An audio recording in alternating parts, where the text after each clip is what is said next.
kung sa diin may ara isa ka sunog nga nagluntad karon mo kaupod naton ang barangay kapitan sang Barangay Zone 2 si Kapitan Melvin Abris. Kap, pwede mo ba ma-explicar sa amon ni nagluntad nga sunog diri sa imong area of responsibility?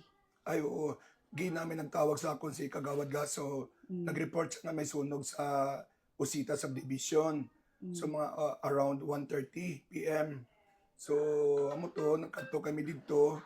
We found out na resident ni Mr. Xiong Mm. ang nasunugan. Anyway, pag-abot namon dito, medyo manageable naman, medyo naantala naman ang mga apoy. So kami naman, nag-monitor na lang dito. Nagpa-deploy na lang kami sa mga BPATSman para mag-marshal sa mga tao. Mm, mm. Ano nga area tong nasunog? Block 2, si Osita Subdivision. Mm. Mayroon ba nagka-start dito sa residential area? Gina sa pag-interview namon, may ara daw duwa, isa ka tag-iya kag daw iyang timbang. Mm. So far daw mo lang information namon. So residential area tong nasunog ka. Residential area. Mga ano oras nagaluntad ning sunog kap bulubanta mo? I think mga 1:20 siguro kay natawagan ako mga 1:30. Amo ba ning una nga sunog sa mga tuig diri sa imong nga area of responsibility kap? Yes, so far, oo, amo pa lang ni.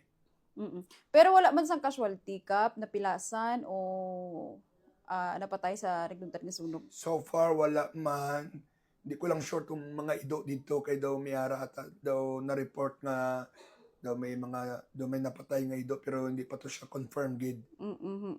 Pero wala man sa laing nga ulamid nga balay kap o mga iban pa gid nga So far, wala man kay ang iba na interview ko man ang mga kapitbahay. Ara man sila dito. So far, wala man, mayo man. Sige kap kay ti fire prevention man kita subong kay ti mainit gid ang aton nga panyempo dungagan pagid sang kamal sa aton baraklon ti daw delikado kung masunugan kita. Yes, Mensahe so kap sa tanan nga taga Barangay Zone 2. yes, sa mga aton na constituents, mag-ingat gid no kay Fire Prevention Month. Grabe ang init, damo pagit problema, hindi lang diri pati sa ibang nga nasyon, no? So kung pwede di naton dugangan, so mag-ingat kita labi na sa ining mga fire prevention. So sa liwat mayong hapon sa aton tanan. Kap, madaming salamat.